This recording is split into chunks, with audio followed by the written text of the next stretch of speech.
Hello, kita ketemu kembali di dalam Lentera Kehidupan hari ini. Topik yang akan kita renungkan adalah takut bukan berarti pengecut. Ayat firman Tuhan yang akan saya bagikan untuk Anda pada hari ini adalah Amsal 15 ayat 33. Takut akan Tuhan adalah didikan yang mendatangkan hikmat. Takut akan Tuhan itu artinya hormat kepada Tuhan. Orang yang menyanjung Tuhan, orang yang menghargai Tuhan, itu takut akan Tuhan. Adalah didikan, dan hasilnya adalah apa? Hikmat. Dengan kata lain, kalau kita negatifkan ayat ini adalah orang yang tidak takut akan Tuhan adalah orang yang tidak terdidik, dalam arti kata kurang ajar, yang mendatangkan kebodohan. Nah, saya yakin kita semua adalah orang yang normal, orang yang masih sehat, sehingga kita tidak mau menggandrol kebodohan tersebut. Kita berdoa terlebih dahulu. Bapa yang di surga, aku merasa berdosa. Kadang aku marah karena aku dituduh sebagai pengecut. Terus terang, aku kadang merasa takut melawan, tapi sebenarnya di dalam lubuk hatiku, aku ingin adanya kedamaian dan persahabatan. Aku bukan takut, tapi aku ingin perdamaian. Aku tidak merasa takut. Aku bukan pengecut, tapi aku tidak mau adanya pertikaian. Tuhan, tolonglah aku. Dalam nama Tuhan Yesus, aku berdoa. Amin. Nah, saudara, harus diakui bahwa tidak semua ketakutan itu bersifat negatif. Ada juga ketakutan yang sifatnya positif. Takut akan Tuhan misalnya, itu kan positif. Dalam 2 Tawarik pasal 17 ayat 3-10, di situ mencatat ada orang yang bernama Yosafat. Ya, coba kita perhatikan.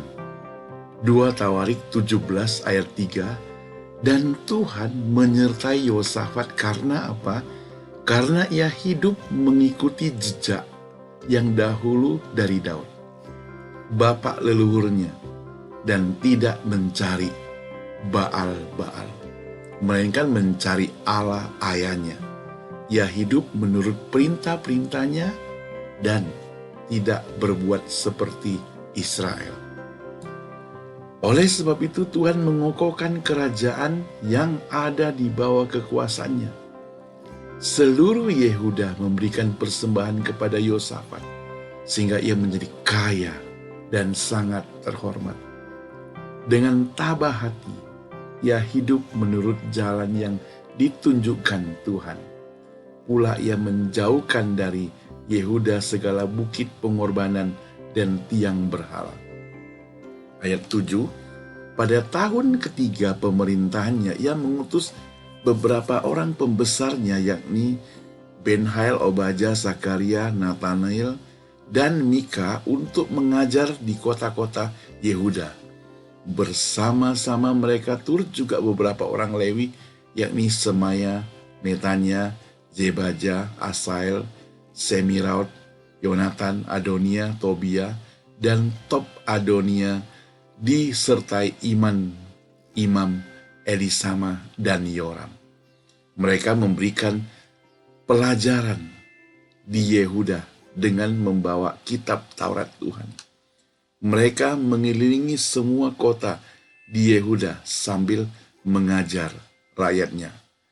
Ketakutan yang dari Tuhan menimpa semua kerajaan di negeri sekeliling Yehuda, sehingga mereka tidak berani berperang melawan Yosafat. Nah, dari ayat yang kita baca di sini menunjukkan bahwa ketika Yosafat mengikuti jejak leluhurnya, mengikuti jejak ayahnya, tetap setia pada Tuhan dan menghindari berhala-berhala. Bahkan dia mengutus orang-orangnya mengajar di negerinya itu supaya semua rakyatnya itu takut akan Tuhan dan menghindari penyembahan kepada berhala. Maka ayat 10 merupakan kesimpulannya. Orang-orang takut melawan dia. Orang-orang takut melawan dia. Nah, saudara yang dikasihi Tuhan, Yosafat itu raja yang takut akan Tuhan, yang mengajarkan Taurat Allah kepada umatnya, melakukan yang benar. Dengan demikian Tuhan memberkati dengan kemakmuran negerinya dan kedamaian. Di mana-mana terjadi sesuatu kedamaian. Karena apa? Karena takut akan Tuhan. Takut akan Tuhan, Tuhan menjadikan kita, orang juga takut kepada kita. Itu yang terjadi di dalam kerajaan Yosafat. Pengalaman Yusuf, anaknya Yakub juga demikian, saudara.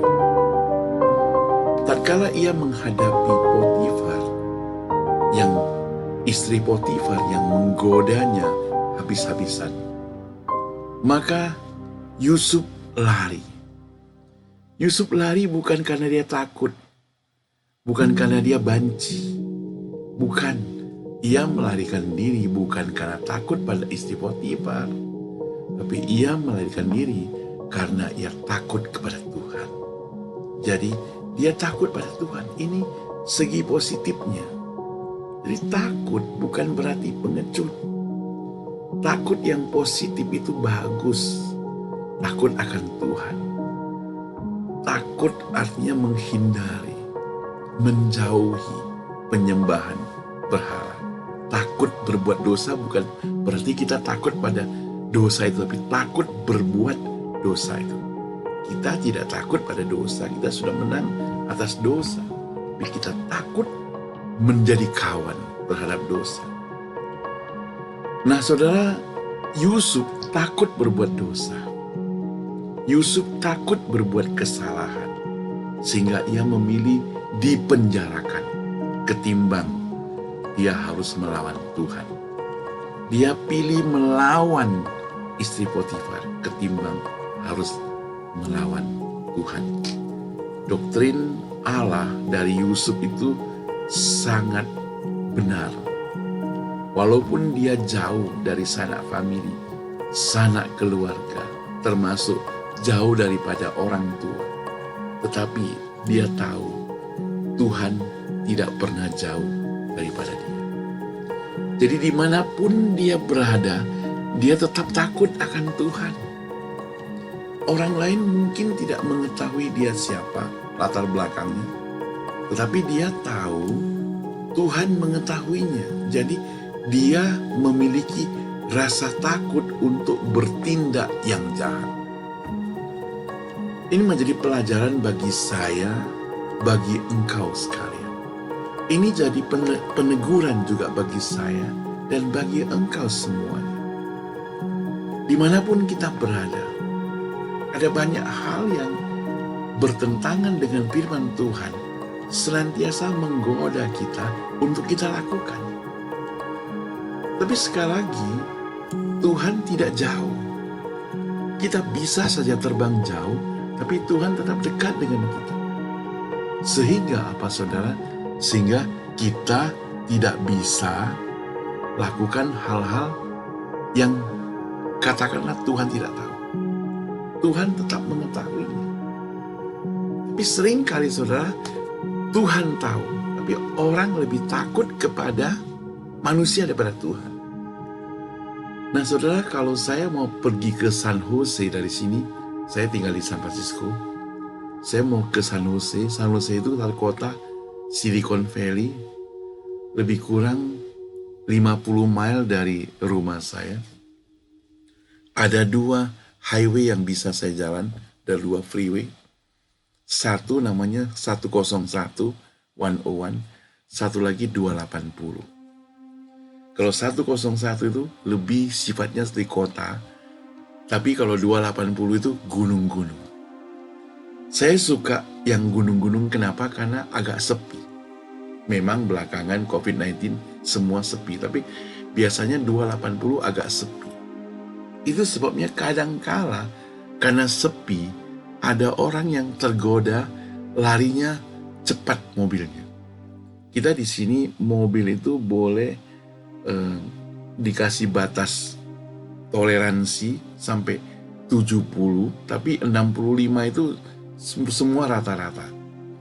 65 itu artinya 100 km per jam kalau di Indonesia, lebih kurang begitulah. Jadi itu rata-rata, kita kecepatan itu sudah oke. Tapi kalau lebih cepat daripada itu, polisi bisa tangkap. Biasanya kita kalau lewati 280 karena sepi, mau cepat juga, kadang tanpa sadar cepat jalannya, mobil kita cepat.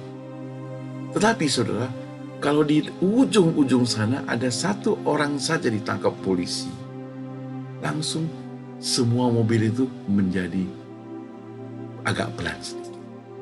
Sepertinya ikut peraturan. Ini sama dengan kita, saudara. Manusia lebih takut pada manusia, yaitu polisi, daripada takut pada Tuhan. Padahal Tuhan melihat kita setiap hari. Mestinya kita lebih takut pada Tuhan. Kepada manusia kalau kita tidak salah, tidak perlu takut. Karena tidak salah. Kita takut karena kita bersalah. Nah, saudara yang dikasih Tuhan, kalau kita takut pada Tuhan, itu artinya kita menghormati Tuhan, menghargai Tuhan, sehingga kita tidak kurang ajar kepada Tuhan. Karena Tuhan adalah Allah yang tinggi. Rasa takut kita membuat kita jauh daripada dosa.